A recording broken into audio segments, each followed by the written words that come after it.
I'm going to share a little neuroscience tidbit. Love it. But I think it's one that you'll appreciate.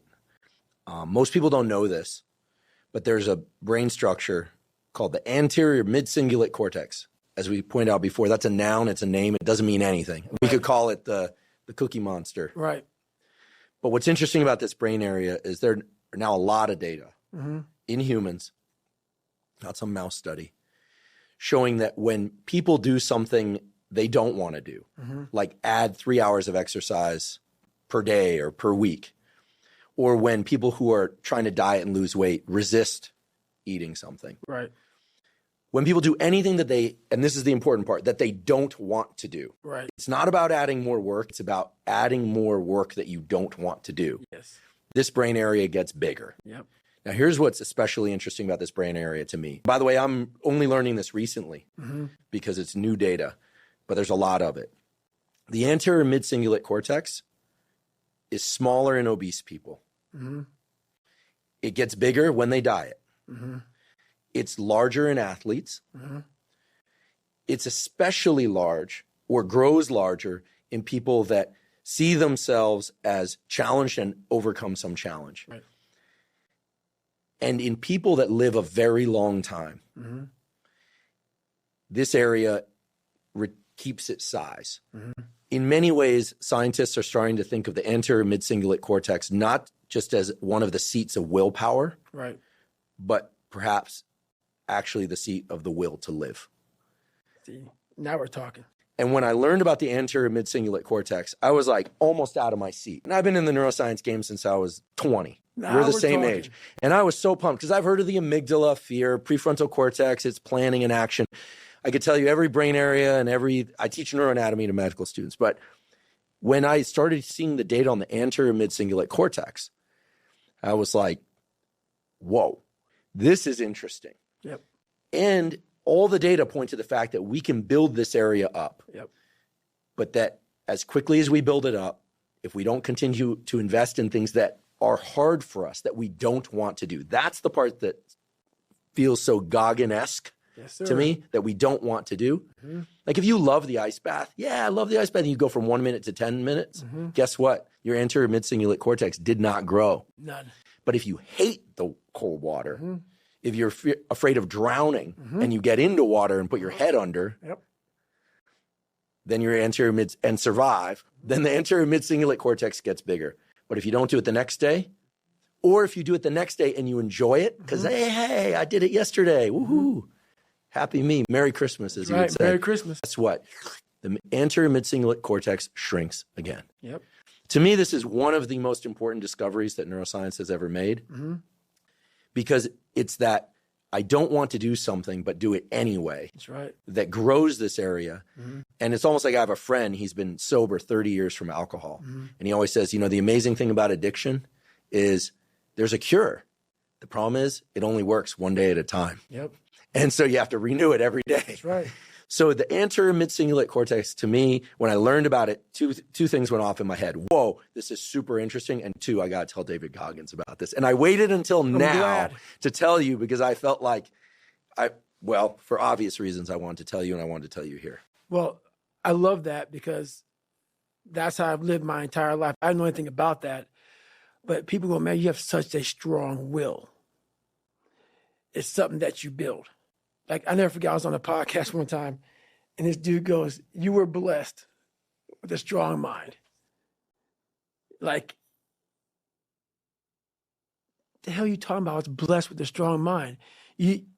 That's something that you have to develop. You develop that over years, decades of suffering and going back into the suffer. That's why a lot of people who graduate Navy SEAL training, they want to know, like, I talk about very openly all the time. A lot of guys don't want to go back into that water. Don't want to go back into the hard stuff. Maybe not anything hard. Anything hard in life. Once you get through it, it's like you become a POW. Like, how many POWs want to go back to POW camp? None.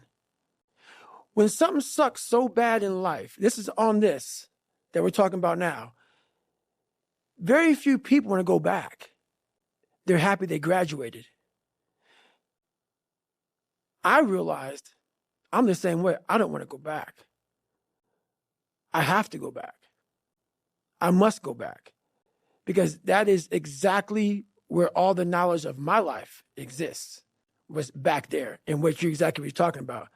Well, I didn't know anything about this, but how I grew a will was constantly doing these things to now it's just life. I wake up while it still sucks. It's just life. You don't sit back and like, oh my God, like I have days I don't want to do it, but I know I'm going to do it. I know from years of just doing it. So that's beautiful. And this is why I came on here with you today. And I'm glad that you're talking about this because human beings need to hear this. They need to stop hearing these hacks on this and that. There's no fucking hack, bro. There's no fucking hack. Yeah, you may this and that and saunas and all this shit it's great. There is no fucking life hack. To grow that thing, how do you grow it? Do it and do it and do it and do it. That's the hack. The hack is going to fucking suck. And that's what I realized. Life, that's why I wanted to come on here today. I didn't want to come on here and talk about no fucking passion and purpose and how to get the fuck out of bed and how to hit a fucking alarm clock and all this catchphrase bullshit.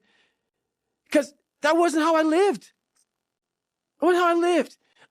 I woke up like every human being does and goes, fuck, man, I'm a fucking piece of shit today. How the hell is this going to work out for me? And you fight that. You don't override it.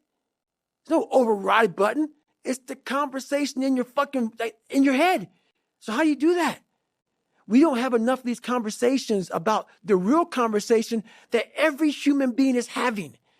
And they have no idea how to get out of it, but they do. It's that shit right there, man. You gotta build your will. How do you build your will? Exactly what you said, man. Exactly what you said.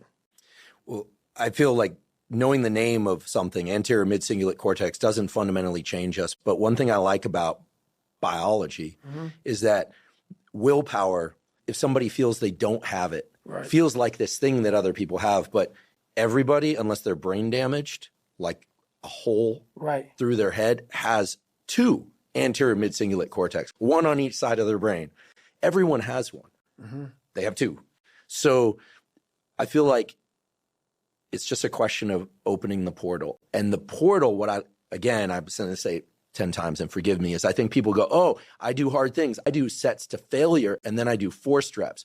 I love training with weights. I love doing sets to failure. I even like forced reps. But guess what? I like forced reps. So I'll tell you, they don't build my anterior mid-cingulate cortex because I like to do it. That's right. Anything you like to do is not going to enhance this aspect of willpower. And it seems so obvious once you hear it. You kind of go, oh, yeah, of course.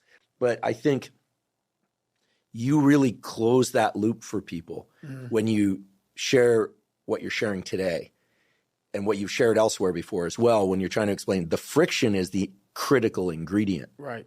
And I think people think, oh, if it's effort, well, then I'm getting better. That's part of it, necessary but not sufficient, as we say in science. But the suck part, the being haunted, the stick, they're really unpleasant terms. Very. These are probably the most unpleasant terms we've ever used on this podcast. Very. Those are the levers. Those are the gears. And without those, this thing that you're talking about, David Goggins, as a verb. Right. You know, I sometimes make the joke, but it's not a joke. Right. Goggins is a name and it's a verb. People go, I'm going to Goggins that. Right. Right. But that's, I think, again, I'm not a psychologist, but I think that's what you're talking about. The stick, the friction, being haunted. It's the suck part that grows this anterior mid-cingulate cortex. So now you know why there's so many people that fail in this world to figure out their purpose in life. Where do I go? Because to grow that, while you may not look like me, how my daily life looks, it don't look fun. It don't look fun. So it's a choice that people have to make in life.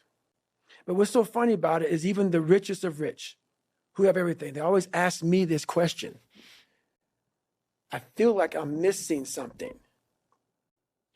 I don't feel like I'm missing shit.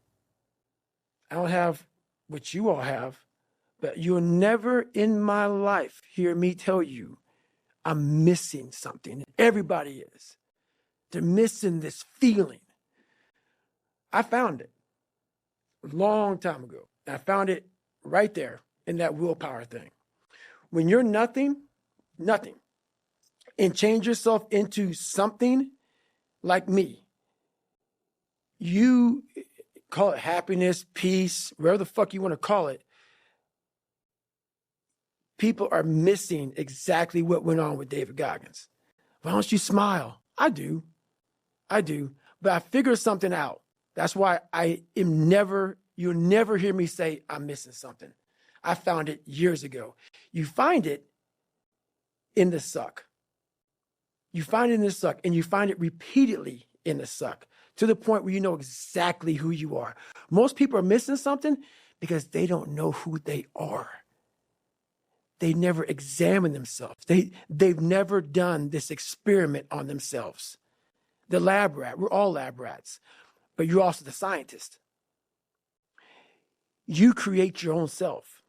Most people are missing something because there's so much trapped in there. I don't even want to say potential. I think that's word used out too much too. There's so much in you that God or wherever the hell you believe in, or if you're an atheist, in you that you have not unlocked, that you walk around with this gorgeous wife or great husband and all this money. You're like, God, I feel like I'm missing something. Yeah, because it's about 75% of you is still fucking in there. Still chained up because you just didn't want to find your willpower. Didn't want to find your soul, your will, your heart, your determination, your guts, your courage. And what that looks like, it looks scary. Like your little scary lab I went in. Scary. To wake up every day and say, I'm stupid, but I want to figure out a way to be smarter. Versus saying, man, I just can't do that. So you limit this box. So your box becomes so small of things you can do. My box wasn't even a box. It was a fucking little pinhole.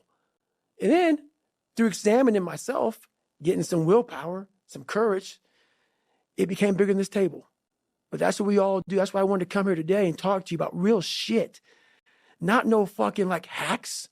There's no hacks, bro. It's you against you. You against you. And if you misunderstand that, you have a real problem. A real problem. I can understand you misunderstand me running down the street, shirt off, fuck this, no, yeah. I can get it. I get it. If you misunderstand what I'm saying right now today, the problem is you. And you don't want to fix it.